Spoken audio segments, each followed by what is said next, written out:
Welcome to Recently Logged, where this week we all share the same fate.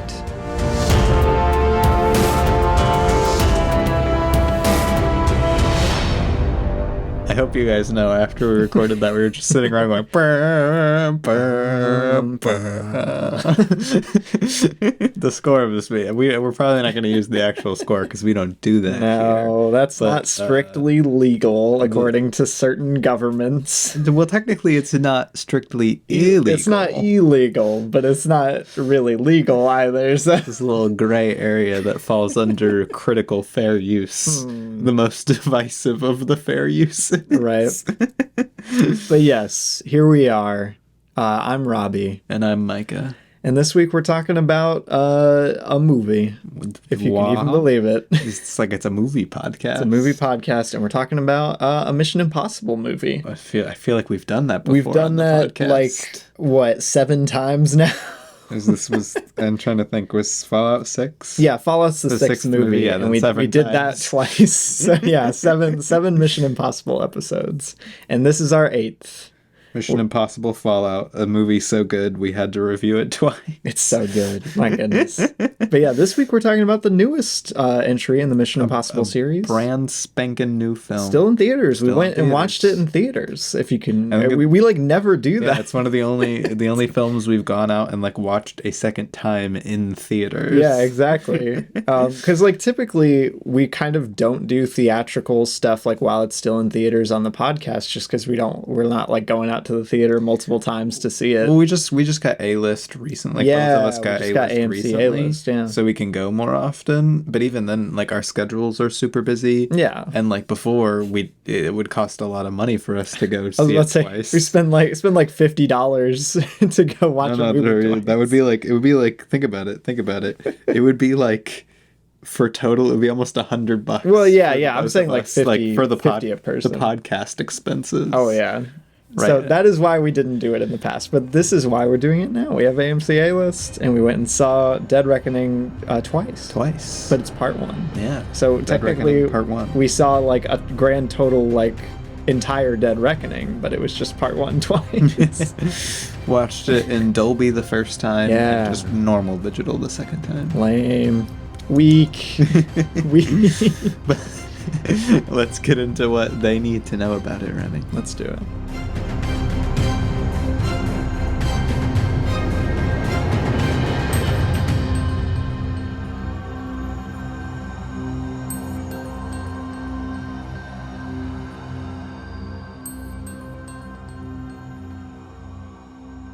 All right, so again, we're talking about Mission Impossible Dead Reckoning Part 1. Got all that fun little punctuation. I was going to say a lot of punctuation here. Which is a 2023 film rated PG-13. It is 2 hours and 43 minutes, which I think I'm pretty darn sure makes it the longest Mission Impossible movie, and it's a part 1. So do with that what you will. I didn't double check that, but I would be really surprised if one of them is longer. Check the runtime of Fallout. I think that's the only other one that might come close. Its little IMDb description is Ethan Hunt and his IMF team must track down a dangerous weapon before it falls into the wrong hands. Wow, that's very vague, but not inaccurate. Yeah, it's funny. They actually get longer as they go on, except for Rogue Nation and Ghost Protocol are swapped. That's really funny. They just keep getting longer. Watch part 2 be like 4 hours. That would be hilarious. Do it. Its cast, of course, features Tom Cruise, Haley Atwell, Ving Rhames. Thank you. Amazing, as always. Love him. Dude, he's great. Simon Pegg, Rebecca Ferguson, Vanessa Kirby, Isai Morales, Palm Clementif, yes, that's right. Henry Czerny. Zerny? I don't know. I don't know how you pronounce the CZ. You know, Henry Czerny. I that's my best guess. Anyway, and others, lots of others. Shout out to everyone on this movie. Yeah. Sorry for our horrible pronunciations. It is directed by the one and only Christopher McQuarrie. Yeah. It is written by, if it'll load, Eric Jenderson, I think, ? Yeah. And Christopher McQuarrie. course, the executive producer would be Tom Cruise. Tom Cruise. If you can imagine. Yeah. Along with, of course, Christopher McQuarrie. Yeah, I was about to say very close collaborators, Tom Cruise and Christopher McQuarrie. Back again. Cinematographer, we have Fraser Taggart. Yeah. Editor Eddie Hamilton. Yeah. Of a lot of action movies you've probably seen. Top Gun Maverick, wow. I wanted to shout out the composer. You just said his name right. Lorne Balfe. Lorne Balfe. Very, very good. I was about to say, easily one of the best Mission Impossible scores. I feel like we praised Fallout's score a lot when we did the episode, and it's the same composer. I was about to say, which is also one of the best Fallout. Mission Impossible scores. Yeah. Crazy good. Oh, dude, he did the ambulance score. Ah, I love the ambulance. He did the Megamind score. This guy knows his music. Wow. But yeah, that is Mission Impossible Dead Reckoning Part 1. In a nutshell. In a nutshell. But yeah, let's go ahead and get into what we thought of the movie. Let's. Oh, wait. Well, we got no. I wanted to mention this fun fact. No. Because of COVID, the inflation of the cost of this movie went up so much through all of the stuff that they had to do for COVID that it became, like, by a lot the most expensive Mission Impossible movie. Yeah, that checks out. I was about to say, all the COVID precautions that they did, couldn't have been cheap. Oh, and that's fun. It said, as of this movie, Tom Cruise is now older than Jon Voight when he was in the first Mission Impossible movie. The mole, Micah. The mole. Boo. Boo. It's neat. It is neat. But He's old. Tom Cruise is very old. That's all you need to know. Probably. All right. Let's get into what we thought of the movie. Let's.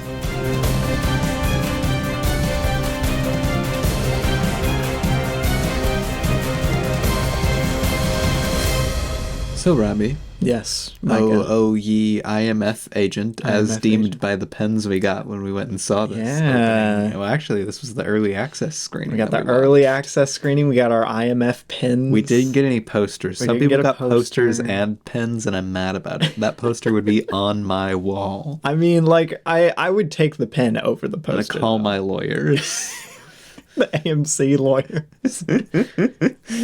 But yes, where were you going with this? I was asking your thoughts. I said official IMF agent because and then it kind of trailed off from there. Tangent about the posters. I'm still upset about it. What did I think of the movie? I thought it was a lot of fun, if you can even believe it. I am a big Fallout fan. It's one of my favorite action movies, like, just in general, and probably my favorite of the series. And they didn't forget how to make action movies in between the two. Right, yeah. But yeah, Dead Reckoning, not quite as good, not quite to the same level, not quite the same amount of finesse, but it is still a lot of fun. Very action-packed. You basically just go set piece to set piece in this one, which is nice. I think the pacing is pretty solid. I enjoy the ensemble in this one a lot. Ving Rhames has his hats back. His hats? His hats. Oh yeah, his hat. His hats. Just the way you said that sounded very weird. Like you were going to say his hat, and then you were like, his hat's back. Hat's back. No, like his multiple hats that he has worn. His hat look He is wearing back. hats again. Yes. And I'm happy about it. I don't know. The stunt work in this one is cool. I'm a bit disappointed. Like, their big selling point for this one and a lot of, like, the advertising is the motorcycle jump, which just kind of comes and goes in the movie. Like, it's still cool. Well, I think they did that on purpose. Yeah. But, you know, like, I don't know. It's a bit strange. There are a lot of, like, small things that I'm probably going to nitpick later. But, like, on the whole, I think it's a pretty great movie. I enjoy the new additions to the cast. I enjoy a lot of the set pieces. I like the cinematography a lot. I like the lighting a lot. The makeup's fun. The wardrobe's fun. I don't know. Fun movie. I had a good time watching it the 2 times that I've seen it now. So very good. What about you, Micah? What do you think what did I think? Dead Reckoning Part 1? What did I think Dead Reckoning. This has to be like our most lackluster episode in forever. We're like mispronouncing everything. We're like forgetting that was on purpose. I'm doing this. It's all comedic bits. Wow. This is for comedy. I'm sure our viewers find it hilarious. Yeah, it's super fun. But yeah, what do you think, Michael? I think Mission Impossible Dead Reckoning is almost on par with Fallout, if not like just as good, and if not like a little bit better. Not as Fallout. Let me finish my statement. Okay. If not a little bit better than like Rogue Nation and something like that. I was about to say, you better not be saying it's better than Fallout. I still think Fallout is edges this out just in the fact that it has the ability to do its own thing a bit more, being like a solo movie, and it's just kind of a perfect combination. I mean, we've talked about Fallout enough, but I think that Dead Reckoning really just, I don't know, brings so much that excites me personally for this series. It's like everything I personally want a continuation of the Mission Impossible series to be. I was about to say, that when I was actually like reviewing like the cast and plot of this one, I'm like, I bet you Micah's really gonna like this. You're a big Haley Atwell guy. I'm a big Haley Atwell guy. I love Palm Clementif. She's amazing. Yeah, she's great in this, man. Yeah, and she's great in this. And I really just love that this is a lot more like espionage-y than a lot of other Mission Impossible films have. It kind of drops...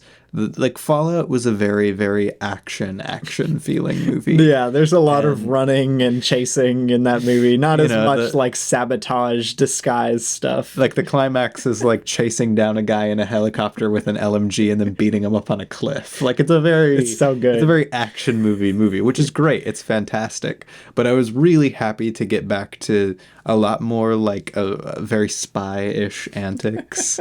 And just there are a lot of spy and kind of ramp up the kind of paranoia and kind of creepiness you can bring with that, especially with a concept as good to use as the Entity. I think I didn't even mention the Entity. That's it's a masterstroke, really. Yeah, I think all of the new characters are really, really fun and fantastic and work really well. And bringing back characters like Kittredge and stuff work insanely well in this. Love Kittredge. And it does a really good job of actually being, I would say, like funnier and a bit more lighthearted in places than Fallout even is. It is, yeah. While also balancing kind of an even more dramatic tone. I was actually worried about that going into the film because, like, how are you going to ramp it up more than Fallout does? And if they did, it would just become the most dry, depressing thing you've ever seen. Well, the thing is, Fallout's a very like operatic kind of movie. Yeah. Very large strokes in like its music and like style. Yeah, and Dead Reckoning seems like it's supposed to be bigger smaller than that. But yeah, it does a really good job of taking concepts that are that big. Yeah. And kind of like it's a lot more small doing scale, it on a very really nice, small, again, very espionage-y scale. Yeah. And that's one of the biggest things that I appreciated about it. But I mean, we'll get into more of it later. I just really, I don't know, I really loved this one. There are so many specific scenes and moments. I love the way that this film is shot, even more so than Fallout. Yeah, no, it's visually, I would say, almost the best of the series. I need to watch the first one again because, like, you know, De Palma. But like, I could pretty confidently say that this is the best looking modern, like, of the modern half of Mission Impossible. But yeah, I gave it a 4.5 out of 5. Give it a 4 out of 5. It's certifiably solid in just about every respect. Fantastic. Yeah. Good stuff, man. Great stuff. All right, let's get into the deeper discussion. Whoa. The minutia. the tiny bits. Wow. The pellets.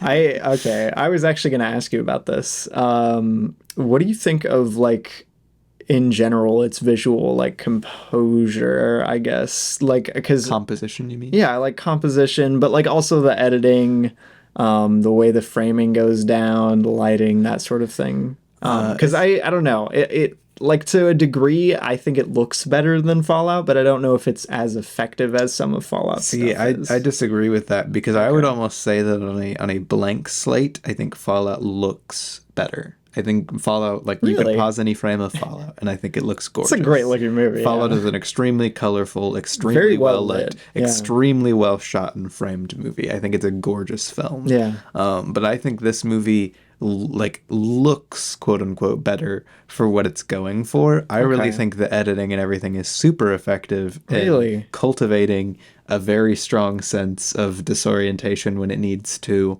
and a lot of paranoia, and a very strong sense of kind of the shaky ground that the whole cast is on for the whole movie. While never going like full on even like De Palma-y again. Like it's very a McQuarrie and Tom Cruise led entry. It's like if McQuarrie was like, oh, I'm going to use Dutch angles now. Yeah, but I think it uses them really effectively. In my opinion. It does. No, it does. Actually, the like biggest problem, one of my biggest criticisms of Dead Reckoning Part 1 in general is just, I think a lot of the tension in many of like the dialogue scenes, it like the editing just undercuts everything. Like it never feels like I'm watching what I want to be watching when I'm in a dialogue scene, and the blocking of everything is really like awkward and stilted. I never felt that. Like the way they frame people together and like the way they isolate certain people, like it seems to have almost no rhyme or reason. I very much disagree when I was with watching that. it. I don't know. I disagree with that. I feel like because I know exactly what you mean by the framing isolation. I noticed that obviously. It just doesn't. It doesn't feel disorienting in a way that I like. It just feels like it feels sloppy. It feels like they got coverage and just cut it together. Hold on. I completely disagree with that. Oh my gosh. I think one of the prime examples of what you're thinking about there is the meeting scene and the party. The meeting scene is better. No, let me finish. That is a great scene for showing exactly how they use that framing, and and that's when it's most drastic. Is that scene? They're constantly in the scene cutting, like there's like a bunch of people, and very rarely are you actually shown all of them in one shot. It's constantly cutting from different angles, using people to block and to kind of dodge around with the dialogue. And I feel like it's extremely well timed, placed, edited, and picked for who is shown at what time. It gives you, or at least it gave me, a really great sense of the space still. I didn't lose what direction I was looking, or who was sitting where, or the physical stakes between everyone. Yeah, like but it used they established like the geography of the room really pretty well. But it used that kind of more revealing, disorienting kind of shooting, in my opinion, to do this really cool energy with the conversations where, you know, the entire idea of this one is even more so than anything else. What they're facing against is in their head and can be anyone and anywhere. Yeah. And it gives this kind of sense, and the way it kind of moves around people, that people are constantly getting revealed just in tiny conversations. Not even just like, oh, here they are sitting here, but like revealed parts of themselves. And each little thing that they say, the camera feels like it's kind of leaning in closer to gobble up their information. No, and again, I do really like the way it's shot. This is like purely an editing thing. No, but I'm saying the editing does that too. I know, it's just, I don't know, maybe I'm just being weird about it, but like, especially during like just the Ethan and the other people in his crew scenes, like where it's not as high tension, they're just talking about stuff, they would be shot like the same way. And it just, I don't know, it really bugged me. Like the rhythm of it is just off. So do you mean like because the only time I could agree that the rhythm-ish felt off was during the scene when they're trying to convince Grace to do the mask. Is that what you're talking about? That's a good example. But also the one where Benji and gosh dang it, Luther are like in that like kind of beigey room with their computers and everything, and Ethan's there too. But like just any scene without like the other like antagonists in it, that's just a dialogue scene. I don't know. It just wasn't. It didn't feel like it was edited very well. I still disagree with that. I don't know.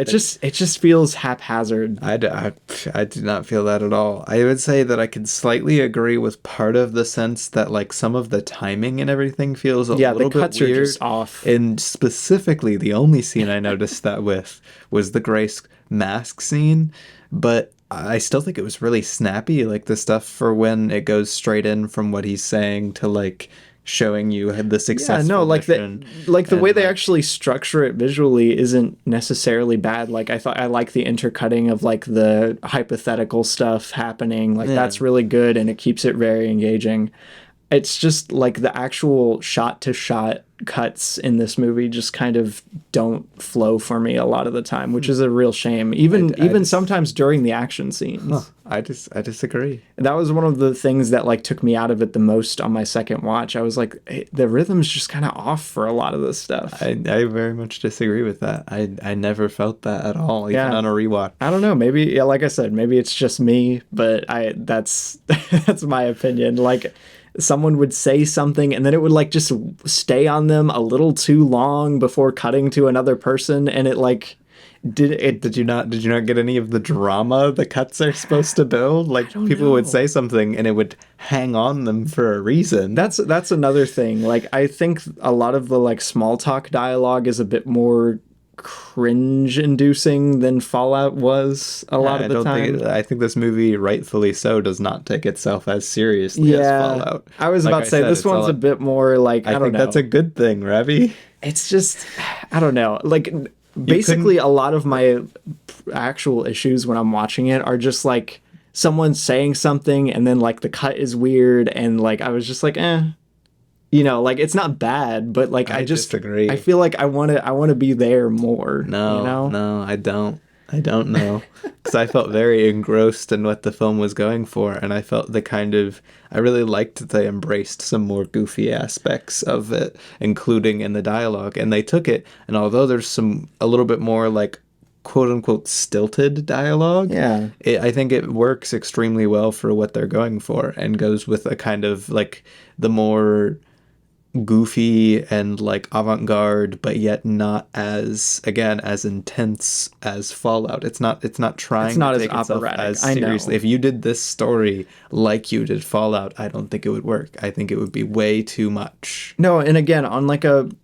zoom out macro scale, I think it's very well structured and like paced, and I don't think like the dialogue, even if I don't like it all the time, like undercuts the flow of the scene generally. Like, when do you dislike the dialogue? I don't know, like just a lot of the quips between like Luther and Benji, and like even Benji and Ethan just feel very like placeholder, almost like they were gonna put something funnier there. I don't know.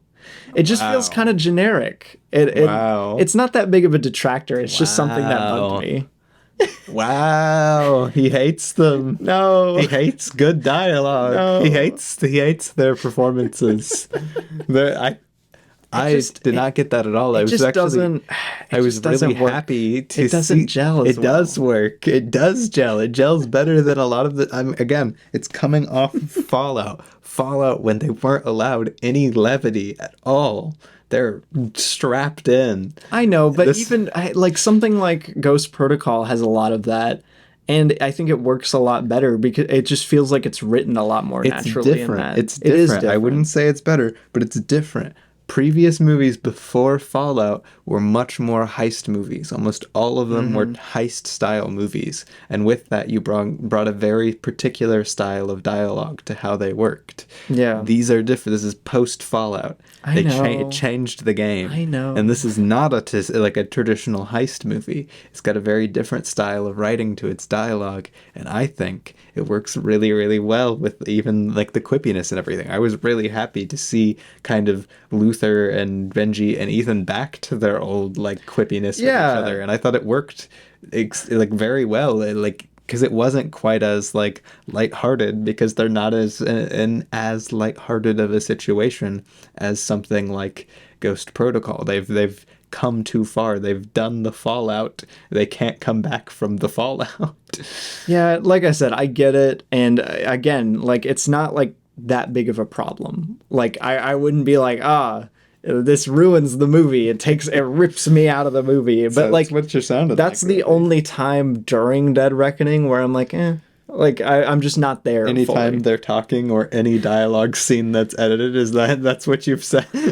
I mean, yeah, like just generally the non-action scenes, I'm just not as engaged as I want to be.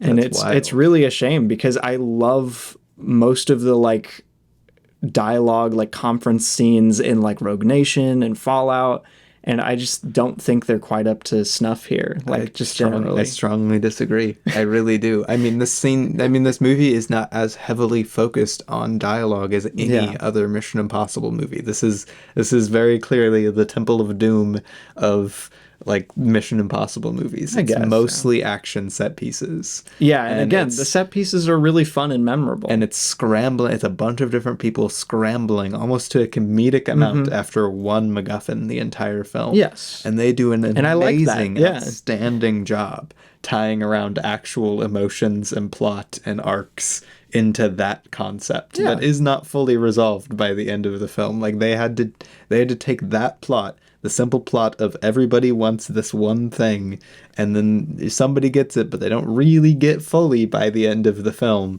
because it's a part one. And they pulled that off outstandingly well with like the dialogue, and I thought it was perfectly balanced. The only thing I would agree with that I think feels a little weird about the writing, and I wanted to mention it while we were talking about it, is Gabriel and like the past stuff from Ethan, because that feels just kind of weirdly tacked on given how much of Ethan's history we've seen 7 movies into the series. It was I thought it was kind of funny because I hadn't really seen like a Mission Impossible movie in like, I don't know, like a year and a half, maybe 2 years at this point. And I was like, did I forget about Gabriel? Exactly. Like, is this from the first movie? I did the same thing. Like, because that scene, the way it's shot, the flashbacks look similar to that alley scene where What's-Her-Face gets killed in Mission Impossible 1. No, that's what I was thinking. I'm like, wait a minute. Did I miss Gabriel? What's going on? Oh, it's so weird. And that's the one thing that I feel like is kind of, and that's not even like, oh wow, it's bad. Standalone in the movie, it makes sense. Yeah. But given 6 other movies before it, I even checked when I finished watching the movie the first time if Gabriel was in any of the other Mission Impossible movies, and he's not. Well, was it like the woman from the first Mission Impossible movie? I can't tell. It's so dark. I don't think so. Maybe I just need to watch it again. They claim it's from before his time at IMF. Yeah, that's true. So, like, again, it just feels kind of like, really, guys? But you can't really complain about a movie like, too heavily for what they could have done differently. I just feel like there's a lot for them to grab from, for them to add, like, to invent a secret even further in the past thing before Mission Impossible 1.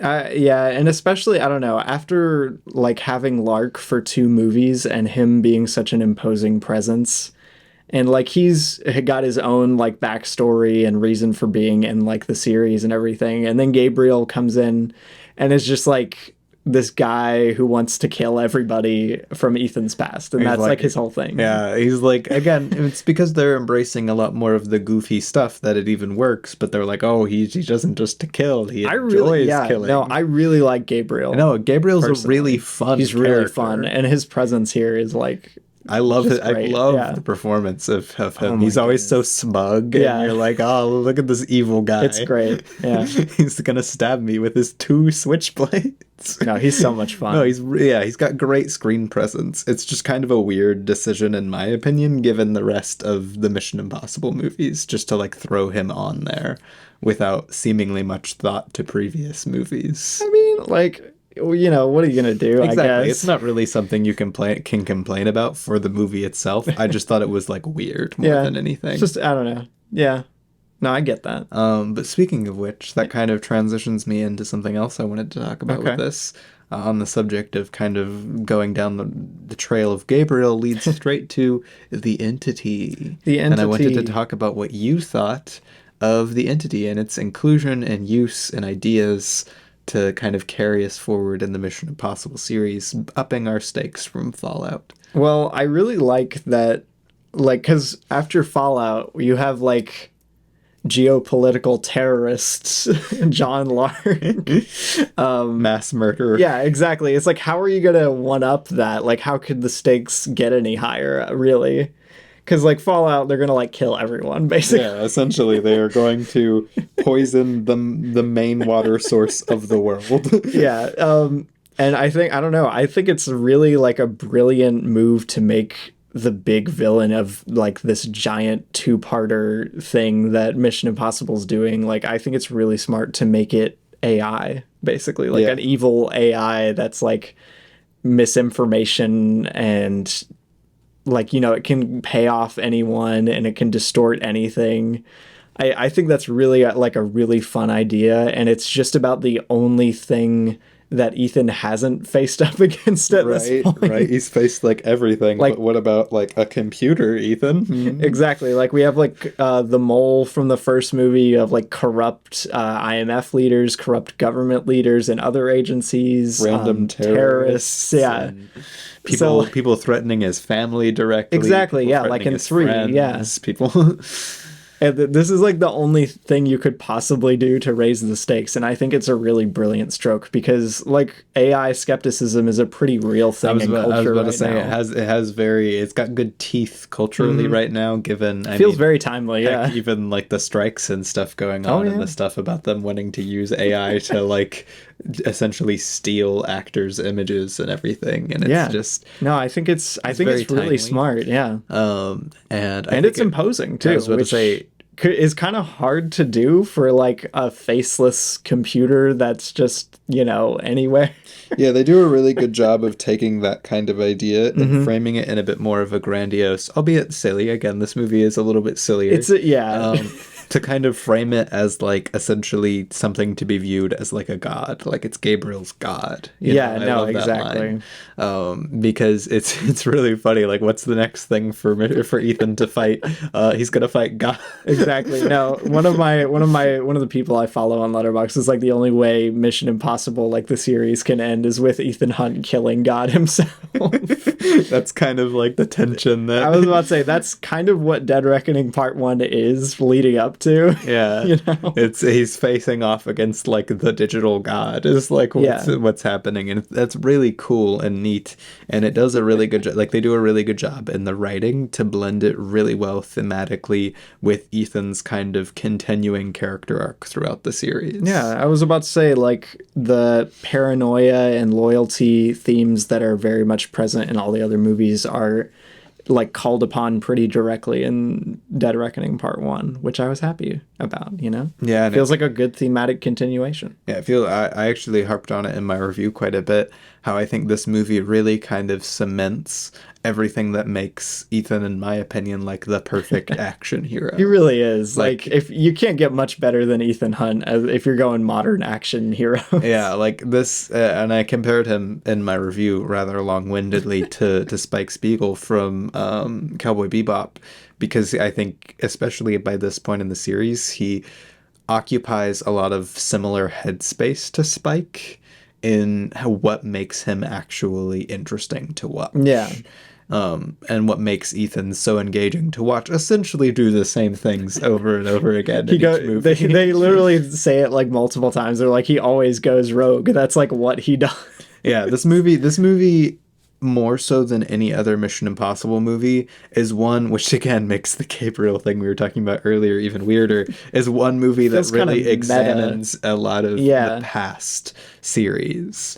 Well, like Fallout does like call to question a lot of Ethan's actions in the past, but this one feels like more of an examination of the series itself. Yeah, that's what I'm saying. Yeah. Like, it's examining the actual series itself.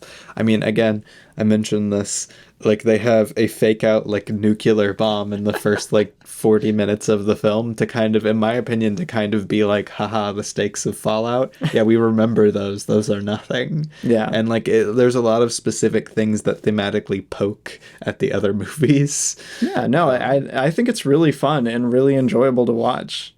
I'm very glad that it's there. Right? No, I think it's really, really sick and awesome and epic. Yeah. Do you have another question? I have another question. Well, I guess what is your favorite like action set piece? We mentioned that there's a lot of great set pieces. I was about to say my next question was actually going to be about the action set pieces and how you think their use was, but we'll get to that after this. Favorite action set if you had to pick one, you have the train. Yeah, you have the car chase. You have the party. What else is there? There's the airport. The airport's really good. Yeah. You have Abu Dhabi, the desert stuff. There's so much. And what's interesting is like most of those are just such big chunks of the movie that you feel like you're saying only a few, and it's like most of the movie. Yeah, it's a very long movie because like pretty much all of the like set pieces, the way it's divided up, it's basically like the separate sections. Yeah, I was of about the to say movie. They're each so set long. piece They're like is 20 like minutes. is the entire location. Yeah. So like each location you go to is like essentially this grand set piece, this chapter that you can then move on to the next one with. Yeah, it's pretty clearly defined into sections. Like you have the alleyway stuff after the party. Yeah, all of like the Venice stuff. The Venice stuff, yeah. Which I think is actually what I was going to mention as my favorite is the Venice stuff. Really? Okay. I really love a lot of like I think a lot of the kind of paranoia and kind of dread that the movie can bring with it are at a peak in this. I think the train fight and stuff like that are a bit more fun and a bit more goofy and silly. Yeah. And again, reminded me literally in the theater of Temple of Doom with like the train cars and stuff. Just a lot of the ideas embodied in Temple of Doom's action scenes.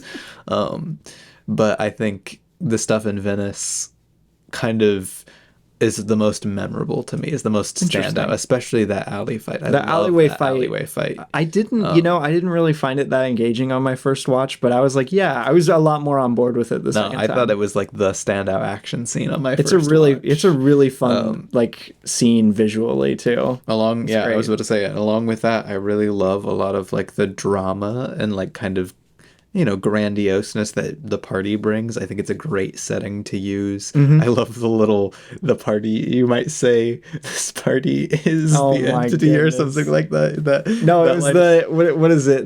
You might say this party is the interested party or something. They use party again to describe something so goofy. I love it. That's a good line. That's a great line and it could only be delivered by Gabriel. No, it's so funny because they do that and then they cut to like this absurdly large flat screen behind Tom Cruise with the eye on it. Yeah, the little entity eye, which is hilarious, being that it doesn't actually see from that. I love it. So, that's a great moment. But I love all of like the more espionage action stuff that takes place at the party. There's a lot of fun moments, like the tasing of the people in the front of the party, and the specific shot of like Tom Cruise running past the candles for super long. Dude, even just seeing that in the trailer, I'm like, wow. And then I really love, again, continuing on the Venice section being like my favorite for the action, I really like the bridge stuff with Grace and Ilsa.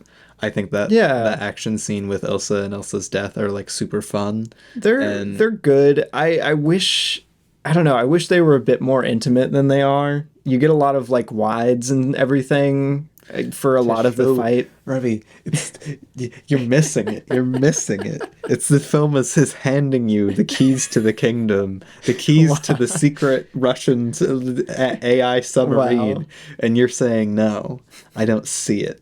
I don't get it. I missed it. Why should it be in wides, Micah? Because the wides specifically give you that feeling of you're trying to get there before it happens. I know, I get that, but like it gives it a great tension and epicness to it that you're desperately trying to actually see and get there before what happens happens. And then when it does, when Tom Cruise does get there, it's shot in extreme close. I was about to say, I really love that shot like of Ethan like running up to the bridge and finding Elsa. Like that's such a great shot. This movie is handing you its visual meaning. I know. And you're saying no. I know. It's just again, maybe it's just the way that sequence is cut together, because I didn't find it quite as like fun the second time around.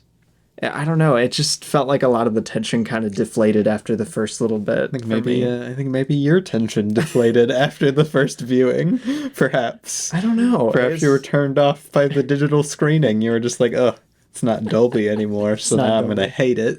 No, I don't even dislike it. It just didn't hit with quite the same amount of oomph as it did the first time, which I was a little disappointed. Like it wasn't. I'm disappointed, Rafi. You're tearing me apart. It wasn't bad. It's still good. It's well shot. It's well constructed and well paced. It just didn't hit with quite the same amount of oomph the second time around, which was a shame.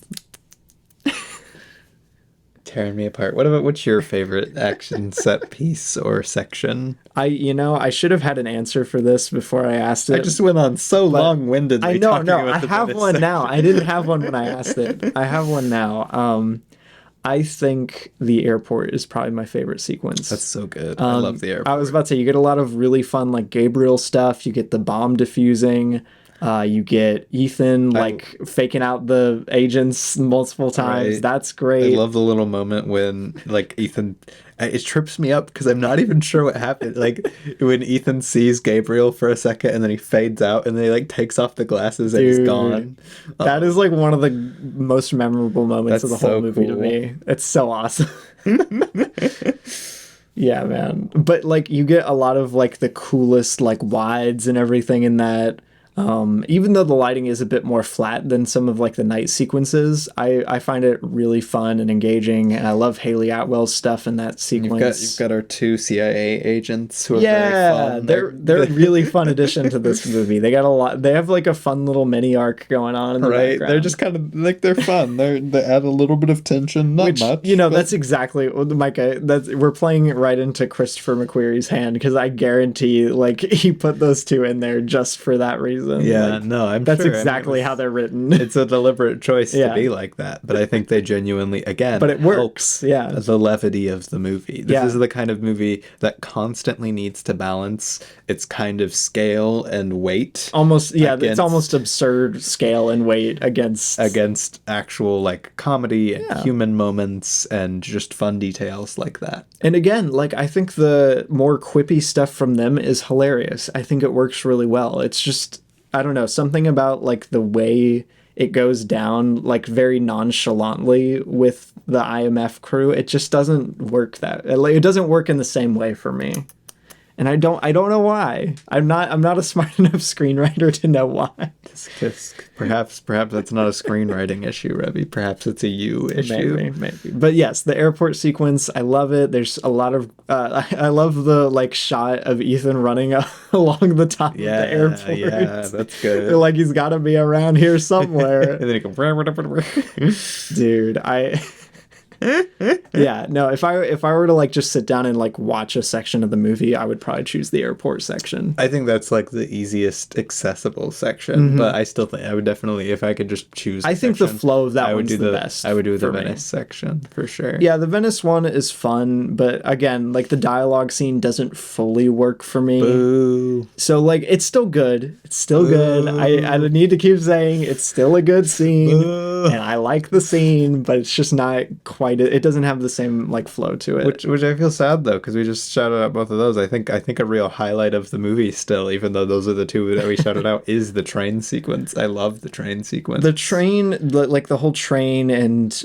bike like sequence is the sequence of the movie. It's the defining one, like in iconography and everything. Yeah, the Vanessa Kirby stuff is really fun. I love Vanessa Kirby. Vanessa Kirby's such a fun actress. She's so great. I don't know what she's doing in these movies. Sometimes I'm like, did they give her any direction?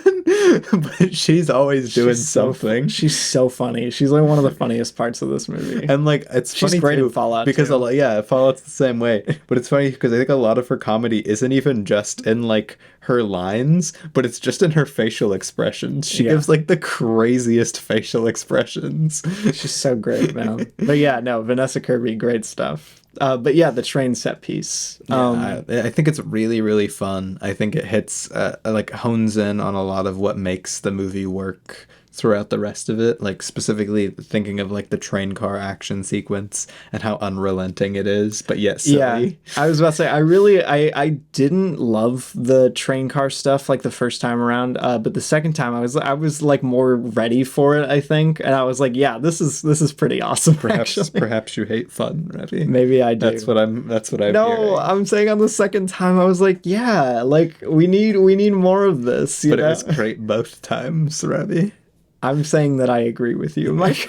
That is what I'm saying. I agree that specifically like the train falling apart and everything, like the bridge blowing out, like that's so fun. Yeah, and this awesome. this movie in general is just so much more pulpy than any of the rest of the series has been, arguably since the first one. The first one's pretty pulpy. That's why everybody is like finally a true sequel to Mission Impossible 1. It very much feels like an actual like sequel to the first movie, because 2 is such a big departure. Yeah, think about like the car chase in Rome is so much more like kind of pulpy than this. Like so many of the details, so many of the things. I mean, we go from like goofy like oil in the train car, like the oil, and then like the flames. I love the explosion. They love to do like the editing fake outs in this, where they like cut to a few moments later, and then like from them being in peril. It's so funny, man. And then they have like literally a piano neck in the next car trying to drop on them. Like it's so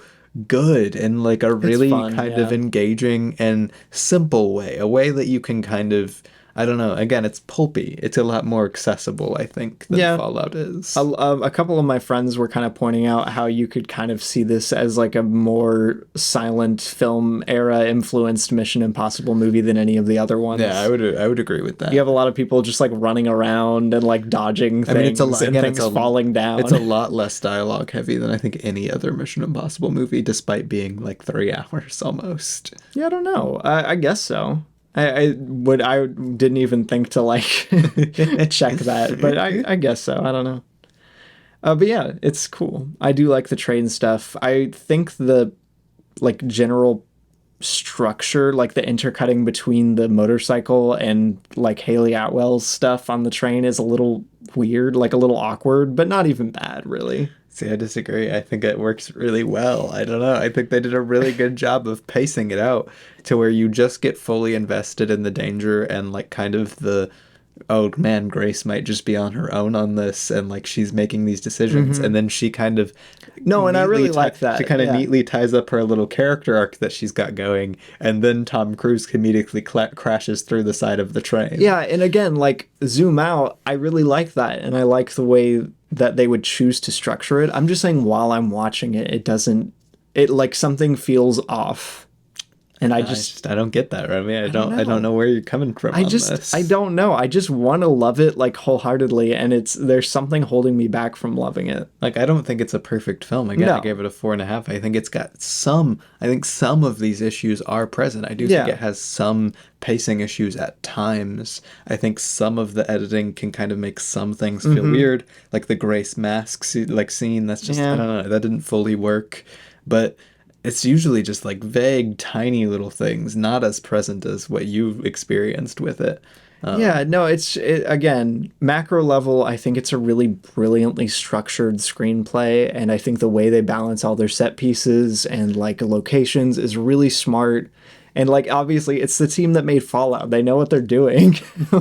But like, it's more on like a moment-to-moment level where a lot of my like disengagement comes from, which is a shame. Yeah, I didn't pick up on that. Yeah, no, and it's just really small things. Again, like just a cut being off, or like just the rhythm of like going from one scene on the train to like outside of it, where nothing like new is really happening outside, and then we cut back into the train and it's kind of the same thing again. I don't know. It feels very strange on a moment-to-moment level, but it's not bad. Like, I wouldn't call it actively bad. I don't know. I never felt that kind of repetitiveness from it. Yeah, but I don't know. I did have one more question, okay. Or at least one more thing that I could think of to talk on. If you had more, then obviously we can have more. No, I didn't really have too many other things that I wanted to bring up. Yeah, I wanted to mention specifically Grace and her character. Yeah, and ask what you thought of her character, because I think she's like the co-lead of this movie. Yeah, she's the co-lead of this movie, which is odd coming from this series because so many of the characters at this point we've been with for so long. Yeah. And this time we've got a brand new kind of main character. Yeah, with like MI3, you don't really have that many like ensemble characters, like any other leads. Like 2 is kind of the same way. I'm just saying, since like Ghost Protocol, which is kind of like the second era, new era. Impossible, it's all been very much like here's our team. Yeah, I was about to say, you got the team. We maybe have like a couple more new characters, but they're usually pretty expendable and don't come back. Jeremy Renner.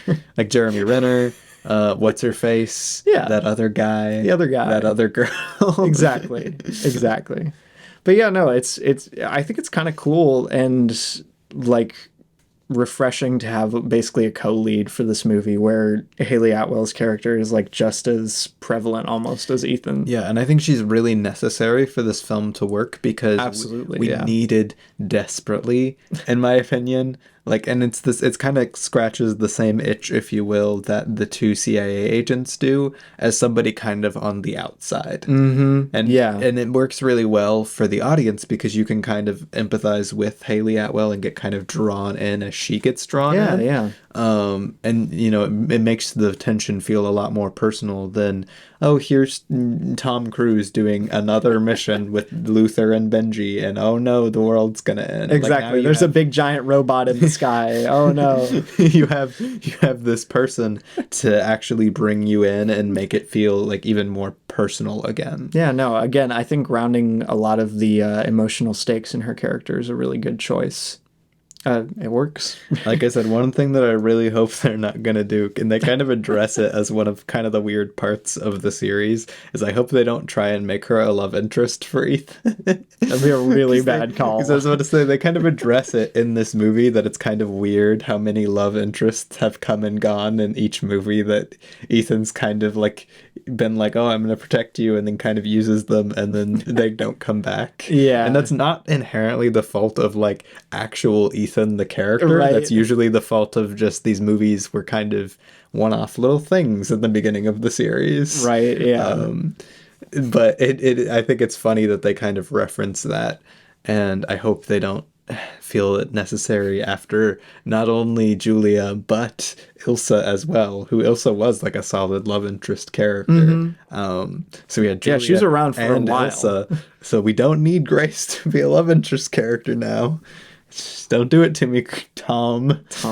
Yeah, no, if anything, I could see more of like Dead Reckoning Part 2 being the end of Ethan kind of thing, and, you know, Grace like carrying on the series. That's more what I could envision. I wish that would happen, but I do also know that Tom Cruise said he wanted to keep making more Mission Impossible movies after Dead Reckoning Part 2. If anything, like what I think is more probable is she'll probably just become one of the main team members. Yeah, which I'm happy about. Unless they decide to kill her in Part 2, which would be crazy. Yeah, I mean, they could do it. I think that would be kind of lazy, but they could do it. Yeah. But I think she's a really interesting character. I like that she's just kind of a thief and it like brings a lot of really fun antics to this film, because a lot of the added tension they brought back the close-up magic. I was about to say, they brought it back to close-up magic, which is fun, and another thing tying it back to the first movie, along with again Kittredge and a lot more of the De Palma-esque stuff. But it makes it really engaging, even more so than it would be, again, to just see Ethan in a perilous situation with his new female femme fatale that he's got to help out of this situation while inadvertently dragging her into it. Yeah. Like, it's not that again, because now you have the fact that she just straight up doesn't want to be there, and for like half the movie is putting Ethan into like even worse situations, like handcuffing him to the car that's gonna get hit by the train and all the stuff at the airport, and she's constantly just messing him up. And I think that's so much more interesting and engaging to watch for their dynamic to grow than just like another Ilsa. Yeah, which again, something like Night and Day is actually a pretty good like parody of that trope that had kind of formed in the Mission Impossible series. Yeah, exactly. Which, you know, Night and Day, do what you will with that movie, but I will praise that aspect of it. It is kind of a funny concept, at least. Yeah. You know, fish out of water, but like taken to the most extreme. Taken to a goofy level to kind of make fun of that trope. Yeah, to make fun of that action trope, Which, but no, I think that's really refreshing from Grace to make her like not feel very unique, and then she's got kind of her own goals and mission throughout the movie. No, it's funny. I actually, when the movie was like wrapping up on the second viewing, I was like, it's funny. Grace is almost like more the lead of this movie. Yeah, which I think, again, that's really refreshing to me. Like Ethan is he's gotten to the point where he is just this force, and he will do his Ethan things, but he is not as much a character in this as he is like an idea. It's funny, the thing I remembered one other thing that I wanted to bring up, but I think it was interesting that like basically the crux of Dead Reckoning Part 1 is Ethan's ideology. Like they just directly call upon it, and that's like his thing. Yeah, I was about to say, not to say that like what I just said, not to say that Ethan isn't a really strong character. As I literally said earlier, why I think this movie kind of cements a lot of the like things that are strong about his character, but it kind of takes him to that like ideal again, like it examines him straight down to him as just this picture of an ideal. Yeah, I was about to say like the whole your life will always be more valuable than mine. Like that's his entire thing. I think that is like the crux statement of his character. His radical idea. Like they're like, this has to be more important than every single one of our lives, and he's like, I don't accept that, because that doesn't like, that is not Ethan. Yeah, and I think that's like the captivating like central idea in Dead Reckoning Part 1, and I think it's really smart. Which again makes it very interesting to have Grace, who almost kind of takes over the movie even more, and her of course entire ideal, which is not like super, or it's not like this mind-blowing thing like, oh sure, her ideal is selfish, but her ideal is, I'm gonna do whatever it takes to live through this. And she kind of character arcs her way to understanding Ethan. I think it's really cool. I think it's a great movie. I feel like I have taken on the role of like extreme hater of you're Dead Reckoning. You're Dead Reckoning's biggest hater.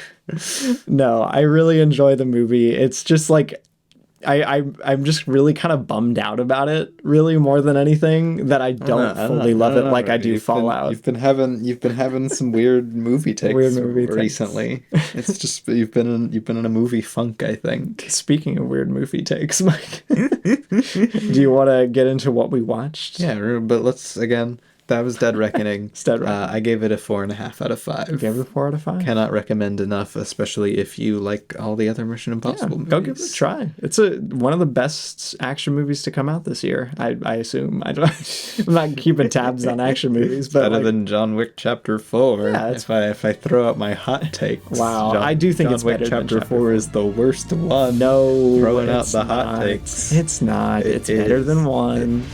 It's better than 2. Oh no, it's not.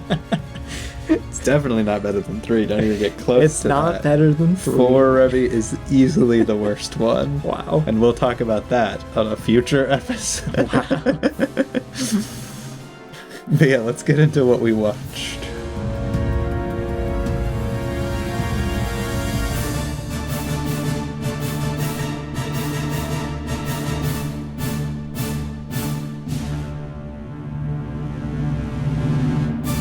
Alright, so for those of you who are new to the podcast or have just never listened this far before, the What We Watch segment is a fun little thing we do at the end where we talk about all of the films we have watched in between episodes, and we give brief thoughts and ratings, and we have a little bit of fun. Indeed we do. Hopefully. So this time we're going from the 11th, which is when our Hugo episode came out. Yeah. So we're talking about everything we watched since Hugo. Indeed.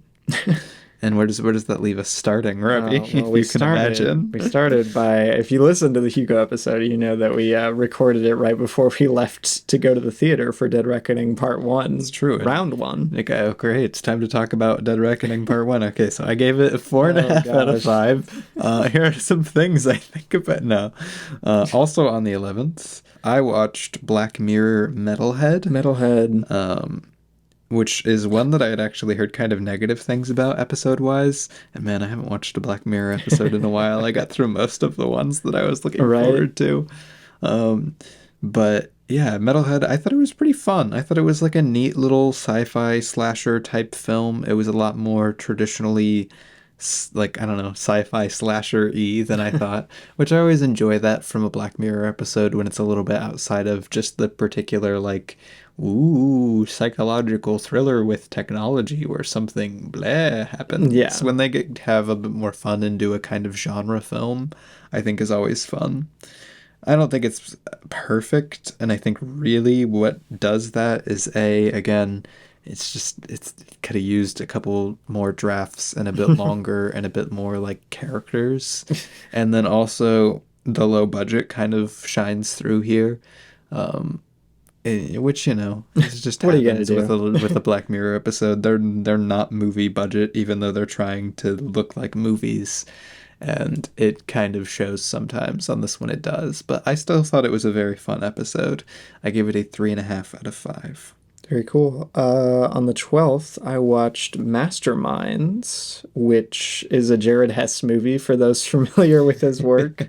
It's the guy who directed Napoleon Dynamite and Nacho Libre. Which are two of my favorite comedies. They're very good films, and Masterminds was not a very good film. It was a fine film, I would say. I don't know. I bought the Blu-ray for this for like $3 a while ago because I'm trying to get through all of Jared Hess's movies just to see if there's like another hidden gem that I missed somehow. And this was not one. It's fine, really. Like its biggest offense is just being kind of generic and forgettable. But Robbie, it's got Ted Lasso. It's got Ted Lasso. It's so weird seeing Jason Sudeikis with his mustache not being Ted Lasso after watching 3 seasons of Ted Lasso. Right. It's really just like, it's not weird like seeing him outside of that, but it's weird seeing him specifically with the mustache outside of Ted Lasso. His character is actually like one of the highlights of this movie. I wish he was in more of it. Honestly, I kind of wish it was just a buddy comedy between Zach Galifianakis's character and him. Like it would be a lot of fun. The general plot, like it's based on a true story, and like the heist is like, you know, whatever. I don't know. It's just kind of bland. It's visually kind of cool, but that's about it. I ended up giving Masterminds 2 out of 5. There you go. So not like terrible, but not great either. So then on the 12th, Robbie tuned in on this one with me. Whoa, my first Black Mirror episode. I watched Black Mirror Black Museum. Black Museum. Which is a weird episode to watch as your first episode from Black It's Mirror. all connected. Being that it's the one that's like, ooh, it's all connected. Ooh, season finale. Yeah, it was a weird one to jump in on, is the impression I get. But it's a weird episode in general. I think what really makes it kind of sad to watch more than anything is that first section in its little anthology thing is really fantastic. And like, it's got something really unique that it's doing and great performances, and it doesn't look like it's stretching its budget. And even the setup of the Black Museum is really cool. And then after that, it kind of just isn't as interesting for the rest. Yeah, it's the other segments, like, I don't know, just the whole thing as like just one big anthology is just kind of underwhelming. Yeah, again, I think they were trying to capture the White Christmas style. Oh, it's an anthology, but it's all connected, and like, oh, a season finale thing. But it doesn't quite hit that at all. I think it's actually kind of funny how I think like the ending of the episode kind of misses the point of previous segments of the episode. And I just didn't think it really strange, emotionally worked. But I gotta shout out Douglas Hodge. He is so funny in this. He is pretty fun. He's the most memorable part of the like whole thing for me. Yeah, I thought he was consistently very fun. But yeah, really the other 2 segments are kind of unforgettable enough that I've kind of already forgot them. But that first segment, pretty cool. Wow. I give it a 3.5 out of 5. There you go. Then what did you give it, Remy? I gave it a 3 out of 5. I thought it was, pretty good. On the 13th, I rewatched the SpongeBob movie, Sponge Out of Water, with my mom, who somehow managed to avoid watching it. And it's pretty bad. It is kind of bad, yeah. And there's something weird. There's a weird aspect to it that I like kind of want to like it. Like, there's something about it. Like it's most things that I dislike about new SpongeBob. It is a very new SpongeBob movie. But there's something in there that I'm like, oh, I kind of enjoy this. I don't know, there's like a weird charm to its exactly. Almost. But at the same time, it's just really bad. I watched like the last 20 minutes or so maybe with you, and it's just so weird. Yeah, it's extremely weird. It's kind of bad, but Antonio Banderas is here, and that's fun. Yeah, he's fun. I gave it a 2 out of 5. That's a fair rating, I think. On the 14th, I sat down and rewatched Ace in the Hole with my dad. It was his first time seeing it, and I really like Billy Wilder movies, so you know, Ace in the Hole. Ace in the Hole's a great. Not my favorite of his catalog, but you hate good movies, right? But it is a very smart movie, as we've established in this podcast. And I very much like Kirk Douglas in the movie. He's very good. And it's a really well-written movie. Who would have thought it? And it's really well-directed and well-lit. But yeah, it's Ace in the Hole. It's Ace in the Hole. It's good. I give it a 4 out of 5. Nice. Then on the 14th, we sat down and we watched the hit movie everybody was anxious to hear about. This was a hit with nobody. Literally nobody's seen 31 this. people It's barely got a Letterboxd entry. Hippo versus Croc. Hippo versus Croc. The National Geographic documentary. Shout out National Geographic for making a lot of useless documentaries. I think I have the top review on it. Oh, really? All right. You do. I do. I have the top. There you go. I have the top review on Hippo versus Croc that 31 people on Letterboxd have logged. At one like. At one like. You hold the top spot. There we go. Hippo versus Croc. If that gives you some context going into Hippo versus Croc. It's not good. Not good. It's actually kind of embarrassing how kind of bad it is. As a documentary, both in premise and in function, it's just really bad. Right? Like, as a documentary trying to have a narrative, it doesn't do a good job. As a documentary trying to be educational, it spends too much time doing nothing to really be that educational either. Right. So it doesn't do a good job with that either. And it's not like this like epic throwdown documentary like the title might imply with Hippo versus Croc. And it's not like even like a compare and contrast essay like you might expect. Right? Like how they frame it. They're like, we're going to see which one of these is like better, which one's going to win in a fight. Yeah. Like, which one would I win in a fight? And then that doesn't really happen. The conclusion of the movie, after all of this meaningless build-up, the conclusion of the movie as they're running out of livable river. Like, that's the idea, is the river is running out. They have to fight over territory. Who will own it? The hippos or the crocs? And then it gets down to the final thing, and there's like one croc, and it goes at the hippos, and then they're all just like, no, get out of here. And then he's like, oh, okay. And he leaves. But then during that, unrelated, a previously set up character, which was the daughter of this one hippo that we've been following. The Beach Master. They named him the Beach Master. They only referred to him as the Beach Master. His daughter gets inadvertently stabbed by one of the other hippo's tusks, and then you just see her bleeding out and dying in a very graphic detail. Yeah. And then they're like, and that's, I guess the hippo won. I guess the hippos won. But really, the croc's still alive too, so maybe nobody won. And maybe we just did this entire documentary so you could see not only the hippo baby die, but also the croc babies you see get torn to pieces. So it's really just a bunch of babies getting demolished and no resolution to the hippo versus croc. Yeah, it's a bad documentary. Don't watch it. I gave it a 2 out of 5. I gave it a 2 out of 5. Then on the 14th, we went and we watched again Scream 5. Scream. A rewatch. Scream, Micah. Scream 5.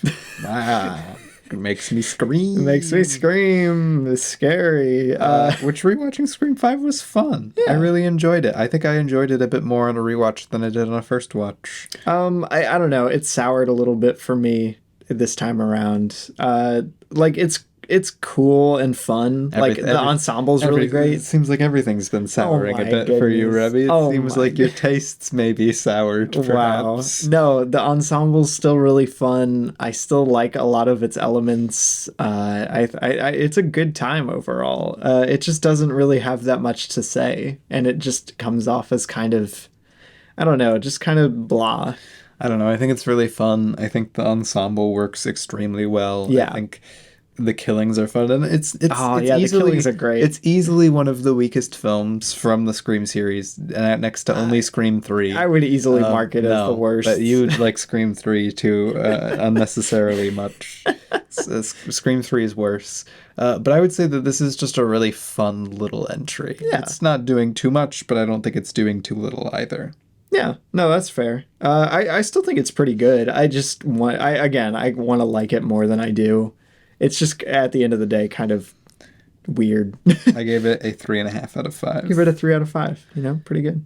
I would say. Then on the 15th, I watched Lola, but Lola. not the Lola you're probably thinking of. I watched the 1981 Lola directed by Rainer Werner Fassbinder. There you go. Instead of the Jacques Demy one. Good old Jacques Demy. Big fan. This is a remake of Jacques Demy's movie. This was part of the trilogy that Rainer Werner Fassbinder did, inspired by French New Wave. Very cool. And it was really, really good. This is the second one I've seen. Who'd I have thought watched it? Veronica Voss in this, and it's really, really fantastic. And it looks gorgeous. And I think it does a really good job with its themes. And it's very complex. And I think it's got something really interesting to say. And really, I would be very curious to watch Jacques Demy's Lola, because with how he wrote this, like with how Rainer Werner Fassbinder wrote this, it's very, very German. The film very much revolves around German politics at the time. Interesting. So I'm very curious, like, does the original Lola revolve around French politics at the time? Like, I don't know what's happening with that. I guess we'll have to tune in to find out. Lola's a super fun character and very interesting, and I think it's in general, as the trilogy's trying to kind of go for, a pretty neat feminist movie. Wow, there you go. If you think about it. If you really think about it. Ain't that something? Ain't that something? I gave it a 4.5 out of 5. There you go. And then we sat down and we watched Scream 6. Scream 6? For the second time, I think? Yeah, this is the first time out of theaters. Second time, yes. Cool movie. Very cool I would say. I think we talked about it a fair amount back when we first watched it, and we're going to do a whole episode about it. In but October. Like, big takeaway, the ensemble is even more fun here than it is in 5. Yeah, they're allowed to do their... The set pieces are a lot more fun. They're allowed to actually kind of do their own thing. Yeah, they let loose a little. Scream 5 really kind of... Its biggest problem is it feels like it's living in the shadows of what the previous movies are doing a lot. Yeah, and not in a good way. Not in a good way. This movie feels a lot more like it's free to do its own thing. It's a lot more brutal. It's a lot more fun. It's a good time at the movies. It's really good. Yeah. I love the change of location for it, and it's great. Yeah, it's a lot of fun. And then I think we sat down and watched Edge of Tomorrow. Is your next? Yes. Yeah, that's your next one. But yeah, Edge of Tomorrow. It was my second time watching it, I believe, and it's still like good. My third time watching it, I think. It's still good. But yeah, it's fun. I think it's like really, really. I don't know. I feel like I kind of like leave it as its own little thing now, but like I kind of just brush it off. But I genuinely think it's a really fantastically written and directed action movie. I think it does a really good job balancing its themes and kind of doing its own thing and making itself into a very effective little action movie. Yeah, I can't think of a better sci-fi action movie like it. It's good. Yeah, no, I mean, wasn't McQuarrie involved in this one? I think he might have been a producer on it. Or something. I'm not sure. I mean, if it's Tom Cruise recent times, I expect to see McQuarrie's No, name on it, no, it's not quite the right era for it. Or no, there he is. He's on the writing team. That's what I thought. I was about to say, I feel like this is part of like that Jack Reacher era of the collaboration. So again, and it's good. It's better than Jack Reacher. Definitely. I gave it a 4.5 out of 5. I give it 4 out of 5. I think it's really solid, but not quite perfect. Honestly. Then what did we watch next, Remy? We went out to the theater and we watched Indiana Jones and the Dial of Destiny. Ooh, very destined-y. Are we? Yeah, we did go to the theater. I genuinely questioned because like it was kind of bad. Wow, we went to the theater with Dad, Ravi, for his birthday. I know. But yeah, no, Dial of Destiny. It was our dad's birthday, and he really likes Indiana Jones, and we really like Indiana Jones. Who doesn't like Indiana Jones? So we took him to the theater to watch the new Indiana Jones movie. And I personally did not think it was quite as like bleh as everyone said, but it still is definitely just not that great. It's very weird, especially compared to the Indiana Jones movies, like Raiders or really any of them. Even compared to Temple of Doom, it just doesn't have any of the things that drew me to the franchise in the first place. See, but you really don't like action adventure movies like that style. I don't like them for just their genre trappings, you know? I like them. I really like that genre a lot, and I still enjoyed this film. I'll put it that way. I did not. I think it is kind of muddled and a little soulless, and it definitely runs into a lot of things that everybody's criticized it for. Yeah, but like, it's just not a good movie. it spends too much time getting wrapped up in like trying to just do weird beats from other movies, which is odd, but yet at the same time, like its own plot is goofily more extreme than any of the others. And it's got a weird villain, and the actual conclusion of the plot is so goofy. Somehow they made it feel so much more unbelievable than even Kingdom of the Crystal Skulls ending. Like, I don't know what they were thinking. Like, did they not... I genuinely think they don't understand how they executed any of the supernatural stuff in the other movies, because it completely misses the entire feel and idea of what made like the supernatural stuff work in the other movies. Yeah, no, it's kind of a bad joke, honestly. Like, Dial of Destiny is like it's not even like poorly directed really, but like its direction isn't great for, you know, what's his name? James Mangold. Well, like it's so I feel like it's so hard to judge a director on a film like this that was so controlled by Disney. It was. I don't know. It just like it really is a shame that like so many of the things like the direction and set pieces and like actual mapping of the story feel like its weakest parts when those were the strongest things about the original Indiana Jones movies. Right, and even then, like, other aspects just aren't that great. No. I don't even think stuff like the de-aging is that bad. Who cares? Like, its use, but at the same time, it's just, it doesn't work with an Indiana Jones movie. It sucks. Like, taking something like The Irishman, using de-aging next to something like Indiana Jones, I think Indiana Jones looks better. Like, Dial of Destiny's the de-aging looks, in my opinion, really good. But like, why did we even need the opening like that? I was about to say, but the use of it in The Irishman gives The Irishman this very old sense to it. Even when the characters are young, it's a very old soul movie, which works with what they're going for. You will see those characters progress until they're super duper old. And this one, like, the de-aging is supposed to be like showing you another highlight from Indiana Jones. But de-aging does not do that. De-aging does not... It physically kind of de-ages them, but it strips them of everything, and you can still very much tell there's an old man behind that. Right. No, Karsten Rundquist, his review of Dial of Destiny, he said Harrison Ford is one of the oldest guys. Exactly. And after watching Dial of Destiny, that's very much the feeling. Exactly. So even when he's de-aged, you're just like, wow, that's old Harrison Ford. He's an old man. And like, it just sucks his face away. I don't know. It's just not, there's just nothing there for me. Yeah, it's weird. I don't know. I gave it a 3 out of 5. I gave it a 2 out of 5. Just not, no. I'm not watching it again. Did you watch something in between that? No, I didn't. Okay.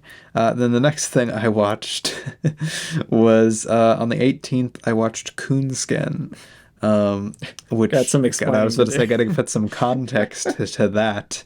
What is that guy's name? Ralph Bakshi, I think. It's a Ralph Bakshi film. And it was my first Ralph Bakshi film, and this one was very interesting and probably one of the only ones from him I'll actually go in to see. But what interested me in watching it is that it pitches itself as a remake of Song of the South, showing what like the actual history of racism in the animation industry was like. So if you look at it straight up and you look and you're like, wow, this looks really racist. This looks like a really racist movie. That was what they were going for. and I was about to say, and I'm not just excusing it, I'm literally saying that is the entire point of the movie. And it was made with, despite having a white director and writer, which I still think is kind of weird, it was made by mostly like black animators and everything, and it's a very interesting film history movie, and that's what got me interested in it more than anything, because I'm a really big fan of adult animation and what you can use that for. And having actually seen Song of the South, I thought it would be very interesting to see something that kind of grapples with what makes Song of the South particularly kind of vile.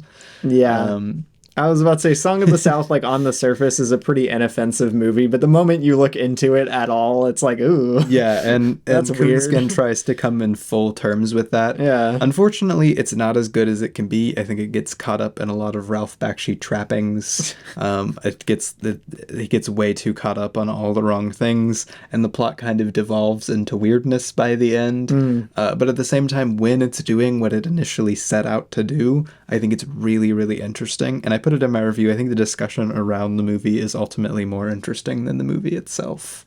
I gave it a 3.5 out of 5. Yeah. I would not suggest to someone unless you are geared in for what you will be getting into. Yeah. I was about to say, if you're familiar with that director, I have a feeling you kind of know what kind of movie it is. Did you watch anything? My phone died, which I had my thing up, so Ravi had to pull up mine. No, I will tell you. I don't know where he watched films. I will tell you. So. I basically just watched stuff with you. Okay. That was it. On the 19th, I tuned in to one of the few Tarantino movies at this point that I had not seen, which was Pulp Fiction. Pulp Fiction. I was very cautiously optimistic for Pulp Fiction because I had heard really fantastic things about it, obviously. It's like a modern classic, basically. And a lot of people who I really trust their opinion in film who wouldn't normally really like Tarantino really loved this movie. So I was like, you know what? I think Tarantino's kind of gross, but I've liked some of his other movies, so I want to give this one a try. And unfortunately, it's one of like probably the best movies I've ever seen. It's genuinely fantastic. I think it also it touches and highlights a lot of the things that I really don't like about Tarantino. Some of the content in it especially is kind of it's not even like aggressively like coarse or worse than some of his other films. It's just a little bit grosser and scummier feeling than some of his other films. Yeah. But at the same time, it's just fantastic. The screenplay is brilliant. It won an Oscar for that. Everybody harps on the screenplay. I mean, yeah. The screenplay is brilliant. That's like the main feature of Pulp Fiction is the screenplay. The editing, basically. The cinematography, the performances are fantastic. It's my favorite John Travolta performance. It's my favorite Uma Thurman performance. It's my favorite Bruce Willis performance. It's one of my favorite Harvey Keitel performances. It's easily like one of the best things I've seen. I just lost how to say his name again. Ving Rhames. Yeah. He's fantastic in it. Samuel L. Jackson, this is a highlight of his career, which I know everybody always says it is. I mean, this is like his role. Yeah. It genuinely is a highlight of his career. It's just a brilliant movie. So yeah, take that with how you will. There you go. I give it a 5 out of 5, if you can imagine. I think it's one of the best movies I've seen, but also, again, wow, it's just kind of gross. All right, and then the next movie we went out and watched, we went out to the theater, and we watched Barbie. One of our proclaimed, but I think it was our most anticipated movie of 2023. I can't remember if I put Dune. I put it at number 1 or Barbie, but it was one of those. Yeah. So we finally watched it. Yeah. And it's good. It's really good. I really, really liked it. Yeah. It's kind of hard to talk about. I feel like we should be pretty brief with this. Yeah. I feel like we could do a whole lot. episode We both wrote way longer review. I wrote a way longer review than I usually do for movies. I wrote a pretty long review. And you wrote a pretty lengthy one too. There's so much you can kind of delve into. But I'll say it's not my favorite from Greta Gerwig. I think it's easily the weakest film I've seen from her. But at the same time, I think given especially a lot of its baggage in being a Barbie movie, I think it's fantastic. Being a Mattel movie. Yeah, being a Mattel Barbie movie. Yeah. I think it's kind of fantastic for what it's going for. One of the funniest studio comedies we've gotten in a while. So funny. It's got outstanding performances, outstanding production design. It's like the Margot Robbie role. And it's got a really fantastic message that's delivered in a little bit of a stilted but good way. Yeah, I was about to say, I ended up giving it like a whole star lower than you just because I don't give out halves. It would be a 3.5 if I did half stars. But like there's a weird stiltedness to everything it's doing other than its comedy that I have a hard time connecting with all the way. Well, see, and I disagree with that. I think Barbie's emotional arc is not stilted. I think her emotional arc is great, but a lot of the actual a lot of the actual like movie as it's playing out, especially in the first half, is just very oddly structured, and like the pacing is all wonky on it. I don't know. I still really enjoy it, obviously, but... And I feel like this is kind of a contentious thing to say, but multiple people I have seen have this same take, including women, so don't get on to me for that. Wow. But I think the mother-daughter characters are easily probably the weakest part of the entire movie. I think most of the real-world stuff is the weakest part. I was going to say it suffers from how much they're underdeveloped. Yeah. Again, it doesn't take away from the cool message of the movie, but I just think they could have been a lot stronger. And I think the movie on the whole could have been a lot better, but at the same time, what we got was pretty darn great. At the same time, like, what did I expect? It's a licensed Barbie movie. Like, this is probably the best case scenario. Yeah, I was about to say, it's still a blast. I will bar my opinions on this because Greta Gerwig is, like, genuinely one of my favorite artists of all time. Yeah.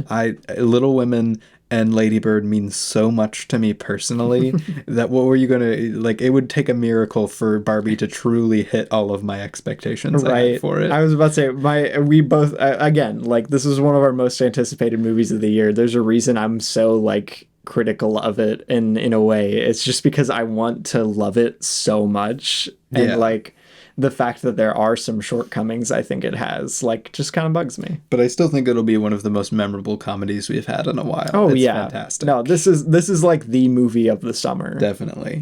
You know, besides Oppenheimer, maybe. And Dead Reckoning. Just the three. Dead Reckoning.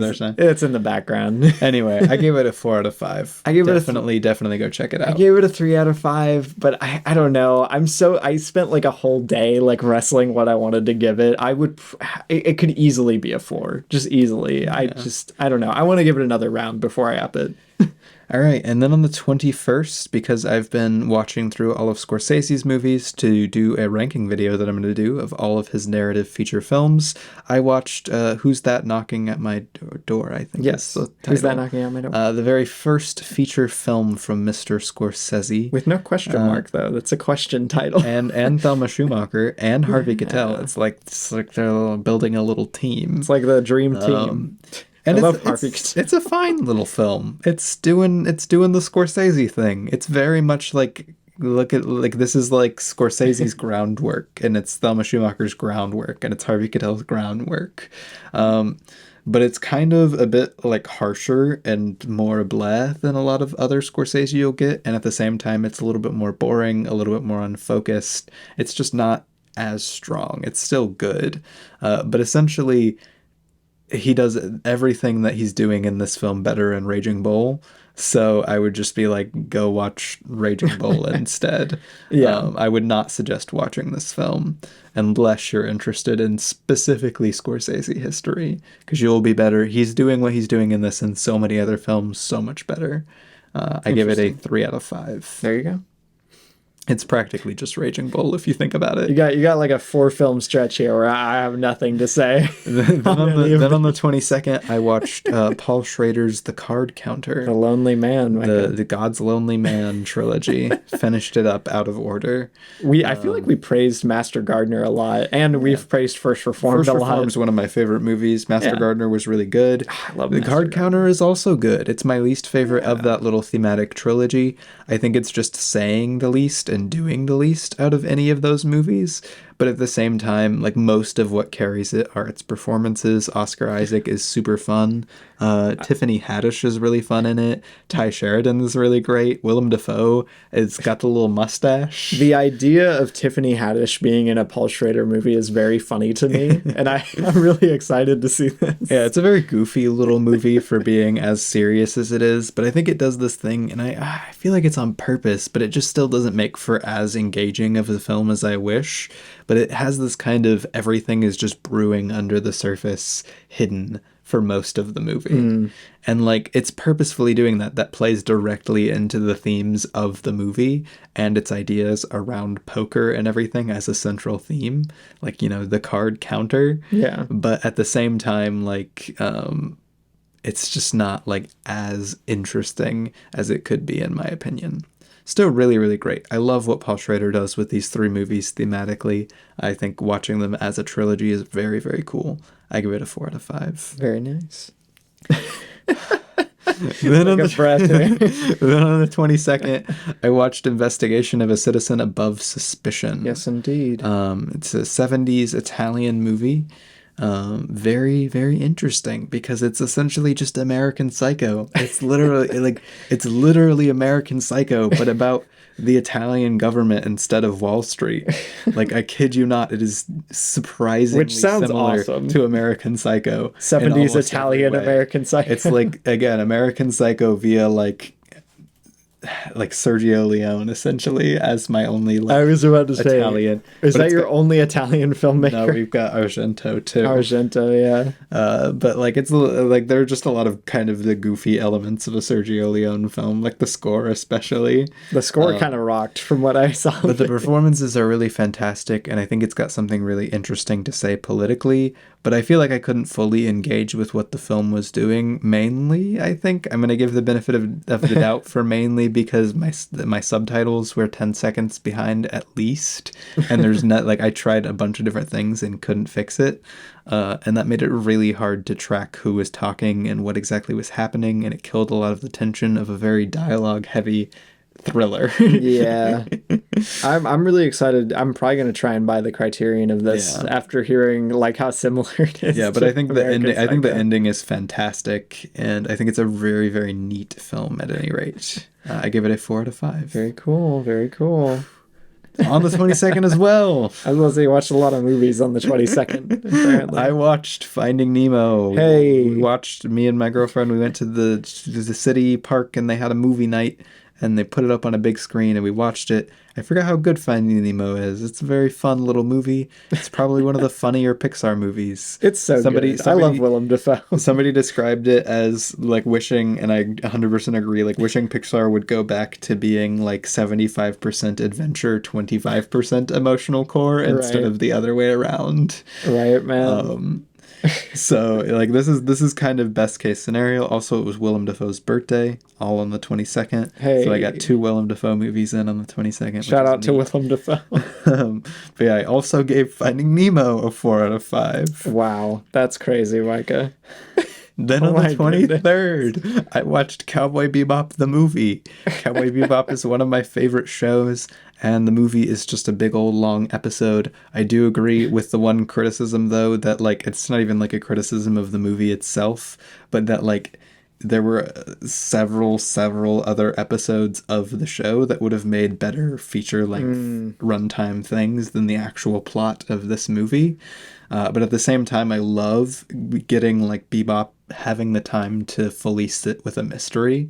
Like it feels so much more like a mystery film because I mean 26 episodes of, like, or not 26-minute episodes don't really have time to give you like a full-on mystery. Right. So it's cool to sit with that, and I mean it's Bebop in every other way. Like it's exactly what I would want from a Cowboy Bebop movie.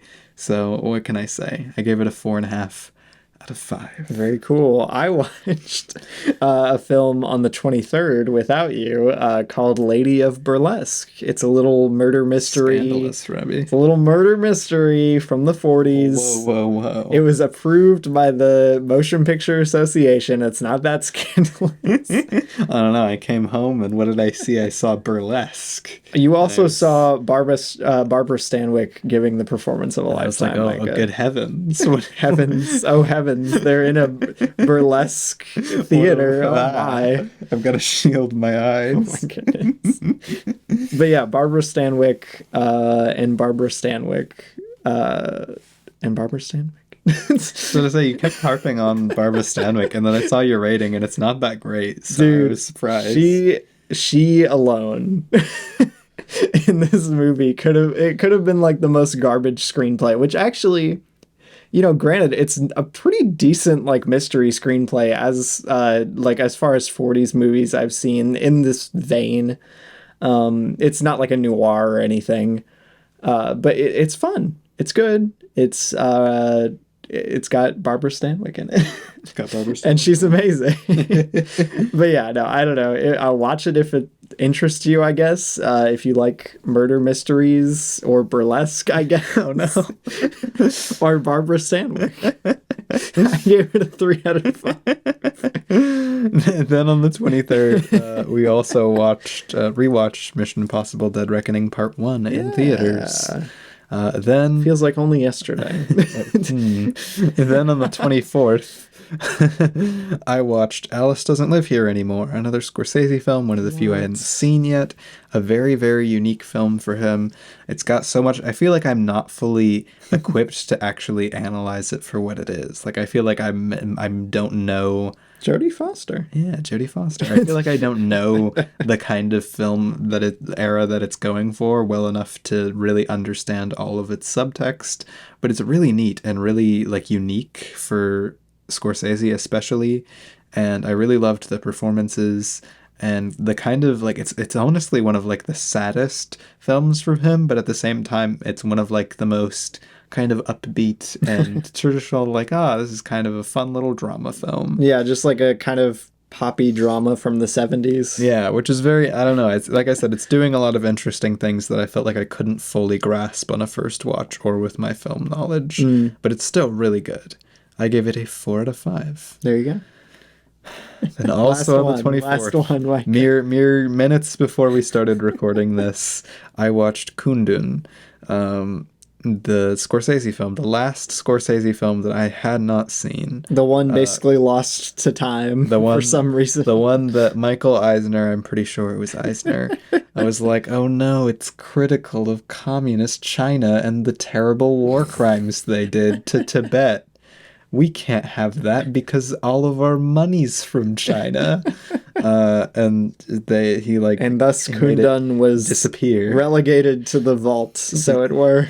Yeah, it's extremely hard to track down. I ended up watching it on YouTube, which there's a pretty good like thing of it up on YouTube, because it's literally, unless you find a physical copy of it, which there are very few physical copies of it, you can't rent it. It's never streaming.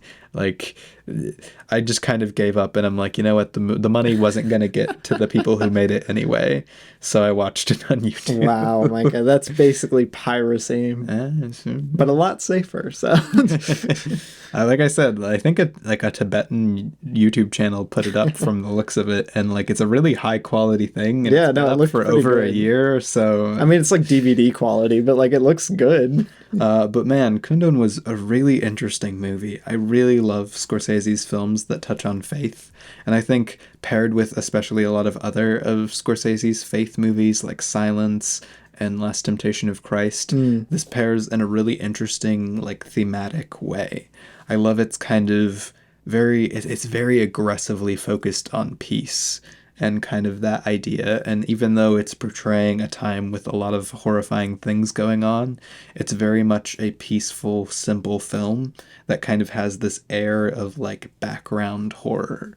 And they keep like, they'll do like little flashes of some of the horrors of war going on.